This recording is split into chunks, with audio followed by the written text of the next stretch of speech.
All right, welcome to the second video of our video series that helps to guide you through the CFA Certificate in ESG Investing curriculum. Now, same as the first video, this video is structured by the learning objectives, what's the key message, and then the 5 most important topics. So this video pertains to chapter number 2, the ESG market. So let's dive into that. Let's look at what the message is.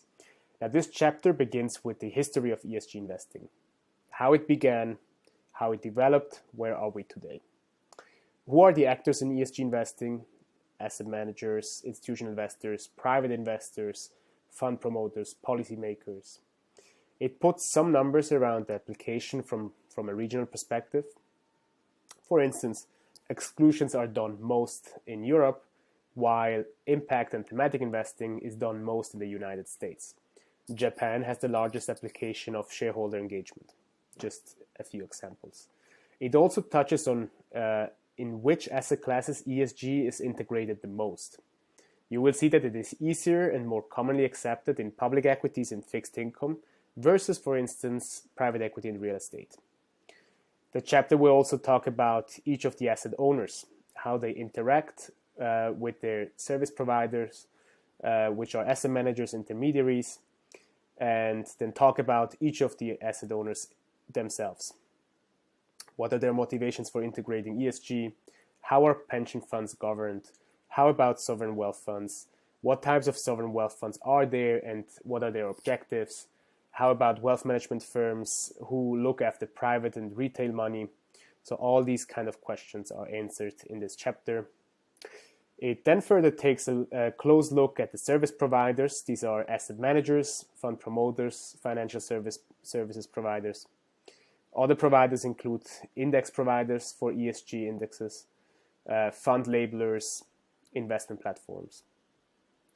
Finally, it touches on the last category of actors in the wide world of ESG, which are policymakers, governments, regulators, civil society, and academia. It sheds a light on the differences governments in the US, Europe, UK, and China, and their emphasis that they put on ESG. So, to summarize, if Chapter 1 introduced you to the concept of ESG and sustainable investing, Chapter 2 highlights who engages in this investment style. So it talks a lot about who. Now, if we look at the 5 most important topics, again, we always say read the entire chapter. It's important that you have read and heard everything. And since this chapter is quite short, I would say that probably 80 to 90% already fall into our top 5. But nonetheless, we've tried to distill it down to the essentials, which are ESG investing in numbers, the regional differences, the countries, investor types, and the emphasis on ESG. Market drivers of ESG and challenges in ESG integration. High-level idea, that's the high-level idea of how different actors engage with each other. Then definitely understand asset owners, asset managers, fund promoters, and financial services. What are their motivations? Policymakers, regulators, investees, governments, civil society, and academia.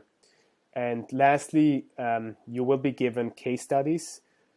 Try to go through all of those just to show, just to see some real life example of how ESG is taken into account by those different actors.